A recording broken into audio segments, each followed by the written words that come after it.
I want to talk about the frequency of different trauma responses that I personally experience, especially fawning. This is kind of inspired by a comment that I got on one of my recent videos about how I had like a major fawning experience and really was kind of destabilized by that for the last week or so. But I also wanted to cover some other things, which is why I didn't link that comment. But it was saying that they fawn on like a daily basis. Just got me thinking about how I haven't really talked about my like day-to-day experience with PTSD and CPTSD and how that shows up for me. And also how to some degree I don't even know exactly how much of my behavior to contribute to trauma responses and how much not to. Especially with fawning, because I definitely think of fawning as people pleasing, but I don't necessarily think of all of my people pleasing as being caused by fawning. I don't know if that's accurate or not, but regardless, I think where I might draw the line between like regular people pleasing and like fawning people pleasing might be different than where somebody else would put it. And so if we're defining that line differently, then that might contribute to different perceptions and how often the same person is fawning. I think a big part of why I was really upset with that recent fawning experience was because it was somebody that I absolutely did not want to appease. Not that I know them to be a bad person or anything, because I don't, but and they're not somebody that I have a relationship with of any kind, and so I don't I don't want to prioritize them over me when it's somebody that I don't even have a connection with. Where I think if I catch myself people pleasing with somebody that I do have a connection with, and somebody that, especially with somebody that I have a safe relationship with, somebody that I love and care about and want to accommodate to some degree, but maybe I just kind of instinctually people please them or instinctually accommodated them rather than really choosing to accommodate them, that's not going to feel nearly as icky to me as when I catch myself accommodating somebody that I don't want to. And I have a degree of privilege in that I don't have day to day interactions with people that I don't want to accommodate. I am able to work from home. I've worked from home like my whole adult life, just super lucky. And I don't have to do like phone calls or Zoom calls. Like the only communications I have as part of my job are email or occasionally like text based. And for some reason, I think because you don't have to give that immediate response, it's easier for me to not people please and not, because I can take the time to process before responding to the email. I spend almost all of my time in the comfort of my own home, which is a very safe place for me.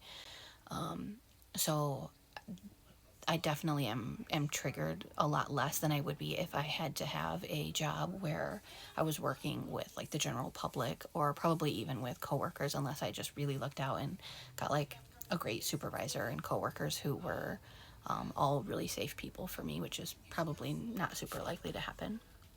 And I'm lucky that I found my partner really young. Like we've been dating like more than half my life at this point.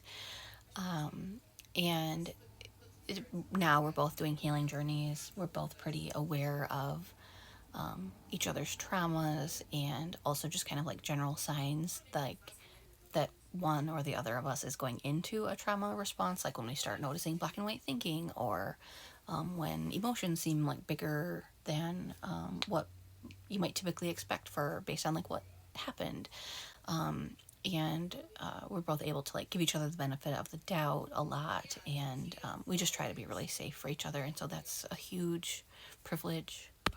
But also, even before we like became big therapy nerds, he was aware that I was a people pleaser and that I was not very good at like sticking up for myself or advocating for myself, and he's always wanted me to be well taken care of and for me to get my needs met and things like that. And so he has always kind of tried to like double check with me, like, are you really okay with this?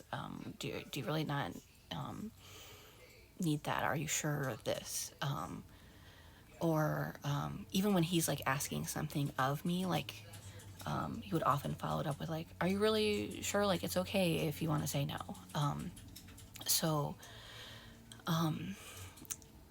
it's just a very safe relationship, which is incredibly helpful.